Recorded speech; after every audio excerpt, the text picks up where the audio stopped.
Ready to get your ass kicked? Yeah, motherfucker.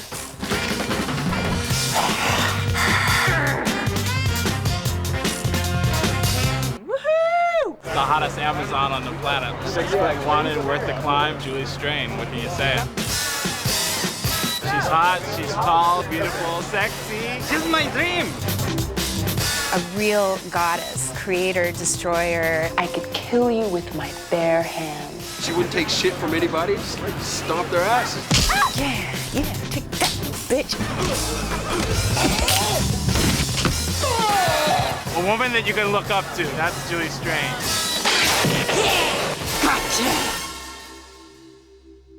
You know, it's one of the questions that I get most often is what makes me special and how come I got hired and why did I get all the lucky breaks?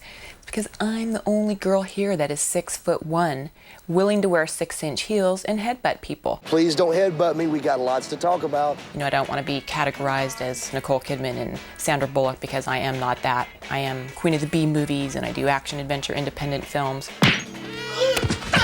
She's done 110 movies, she's done countless photo shoots, she's been in A films, she's been in B films, she's been in C films. I play witches, vampires, double agents, sorceresses, killers, warriors, sci-fi heroes. Try this for an appetizer. She's shot, blown up, killed, stomped, kicked butt. All the A actors and actresses are just so like, oh, we're just like you. We walk the dog and we go shopping and we play tennis on weekends, and that's boring. I don't want that. I want someone who's over the top that could totally blow me away, but I'm also like in love with. Get this. It's also fun to see a character that is just like not like everyday life, like a comic book character come to life. That's what's fun and exciting and entertaining. She's like a force to be reckoned with. Well, I think the role models for me growing up were more like the sex symbols, like Raquel Welch, Ursula Andress, Bridget Bardot, Sophia Loren. You know, these were women with big hair and big chests, and they drank red wine, and they wanted to date bad men who gambled. And I thought, wow, what if I could be one of these sexy, beautiful women? And, you know, men would turn the pages and just go, wow, how did God create such a creature? I just wanted to be sexy. Oh, I certainly envisioned myself becoming a pinup star and a glamour actress.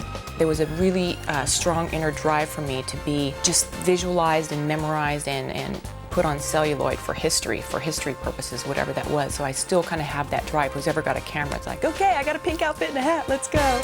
In my 20s, I still kept the dream of being a model alive, even though I visually wasn't, you know, really there. I was like still kind of gawky, and I had like the poodle bang hometown hairdo and the thick eyebrows. But I went to a boxing match in Las Vegas, and a man walked up to me and said, "You look like you could be a model. You want to come to Los Angeles?" So I went home and I packed up my pickup truck and I threw a couple garbage bags of clothes in that truck, and I just drove to LA as fast as I could. I came to terms with the nudity because that was my way of breaking in the door. I could pay rent, I could feed myself, put a roof over my head. I really wasn't going to bite the hand that fed me. And since I did a good job with the nudity, I just kept doing it. Once you get into the business, it really just becomes about survival. You just take the next job that comes, and if you can fit in 2 in the same day, you got your rent paid for 2 months. So, you know, maybe you can take 1 day off in a year and drive to the beach in Malibu and just go, whew, I'm on the edge of the earth and I'm in Hollywood and I'm working. Well, get it together, sweetheart. You're going out again. I didn't turn down a job for 8 years, and I worked almost every single day. But I was able to pull it off, and I was the Penthouse Pet of the Year at the age of 31, which was in 1993. So you do the math. How old am I now? The bio said you were working at Disneyland when you were recruited. What did you do there? I was one of the rides.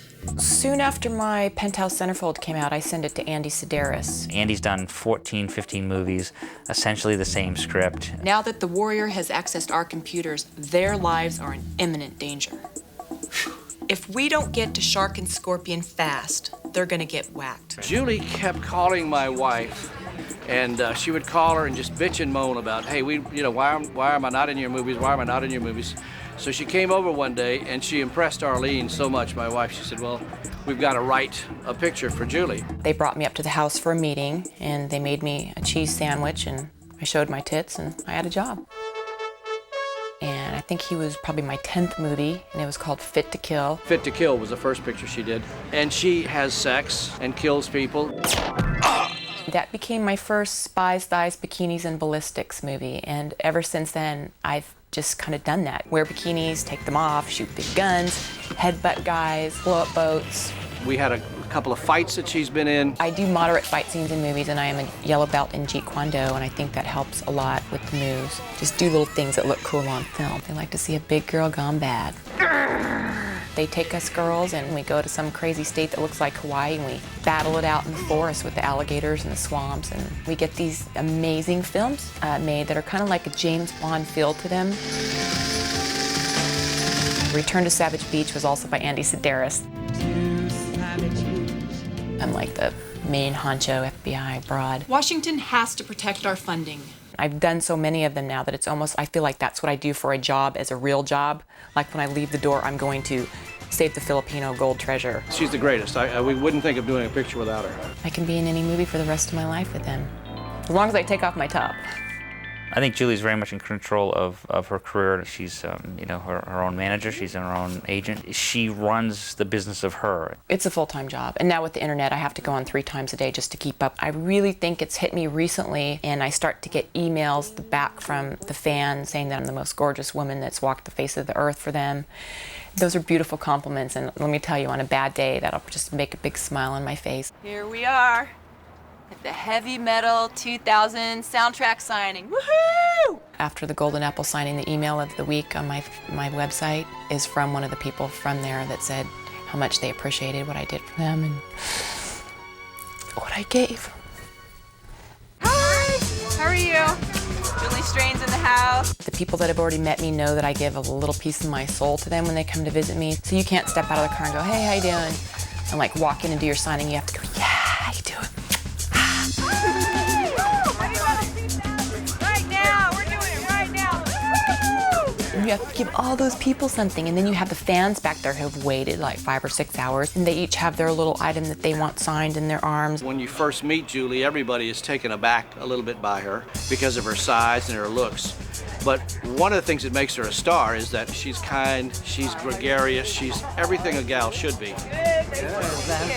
My fans all come from different walks of life and different ages and different sexual preferences. Everything from drag queens to young children to grandfathers. Glad you feel that way. Julie has this great relationship and interaction with her fans. Give me some love.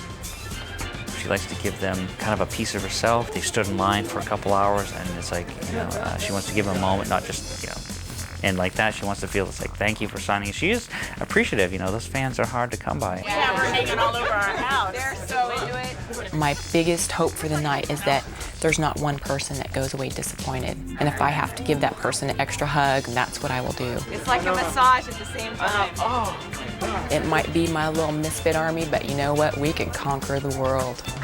And we will. Finding the time and the energy to do something for Julie is my biggest gift that I search for on a daily basis.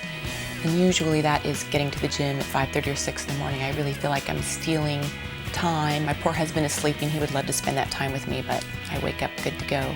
I don't go out at night. I have to save myself for what's coming next. So I kind of just keep myself in a little cage and let myself out when I need to show those wings. I love you too. Well, I don't really look like this when I'm not working on camera. I usually look like a hobo. I love the idea that people perceive her as one thing, but in reality, she's so different. It's me, but it's not me. It's me at my best, and I'm not always at my best, and that's all that people usually get to see is, you know, the Julie Strain and the black boots and standing erect with the gun. But, you know, I cry too. I'm a girl, and I get PMS, and I get sad, and I get my feelings hurt, and I could cry at the drop of a hat. I was doing a signing at the Golden Apple comic book store, and Kevin came in and didn't know who I was. He saw 12 girls signing, and he just kind of did a glance around the room and went, "Whoop, I'll stand in her line." I know it sounds so hokey, it's like an aura or something. It was just like this thing about her that just captivated me, and I stood in line, I joined her fan club. And I just looked at him and I go, "I know you drive a 10-speed and you live in the valley, but I can tell you've never been to Vegas or with the hooker." And he came back to the same store a few months later for a signing, and at that point I threw him in my pickup truck and just drove off with him. I found the one, and you know, here we are 6 years later. Well, I call Kevin Bunny. Bunny, look up. We live together, we work together, we work out together, we eat together, we're best friends. I can't say that we've really ever had a fight. If anything, we kill each other with kindness. People say, how do you feel about what she does for a living? If he would have come into my life and said, I'd appreciate it if you don't do any more nudity, I would have done that for him. But I think I would have felt like it was the biggest injustice if I had to just put that package away. If you found something you love and you found this person is this way, why would you ever change it? I wouldn't want to make her into anything else but what she is. Nothing is for real. The love scenes aren't real. They're not enjoyable. I just come home and he gets to do it for real. Julie and I are so comfortable in our relationship, what we have with each other, that all this nuttiness that's going on around us becomes normal. And it's kind of nutty when you actually think about it, but it, again, it's not, because it's ours, I plan on being one of the top photographers in the world. Now when I shoot girls, they call me crying that these are the most spectacular pictures of their life, that finally someone made them look like they wanted to look, how beautiful they felt. Julie wants to share with new actors and actresses coming into town. Like, for example, Julie's friend Arbonne, who's just come to town. That's great. Wow, I love the makeup. Oh, I got the shoe and everything. She walked in my doors a couple months ago for a photo shoot. She blew me away. I feel like she captures my essence on every different level. She sees me the way that I want to be seen. Fabulous. I mean, there's not too many models that can come in and just give you one pose after the other, and that's a real trooper. Hand down. She'll never have another day off in her life. I got it. It was worth it. Wow. Julie has given so much to me and has helped me along and gives me great advice. Right, it's almost like you're bathing in the forest. And so we create magic together. It's great. Nice. By far, the fact that I'm a woman really loosens them up, and they know that I'm not gonna try to hit on them after the shoot. There's no perverted pornographer behind the camera trying to get us to unbutton our blouse. All right. Yay!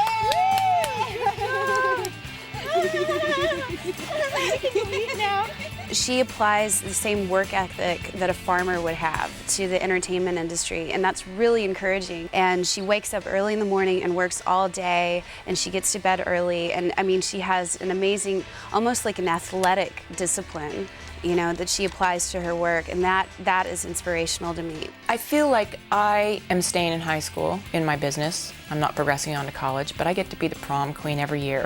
It's a very safe playground to play in. I'm the big fish in the little pond. That's what people work their whole life to get. I'll still get a star on the Hollywood Walk of Fame, you watch.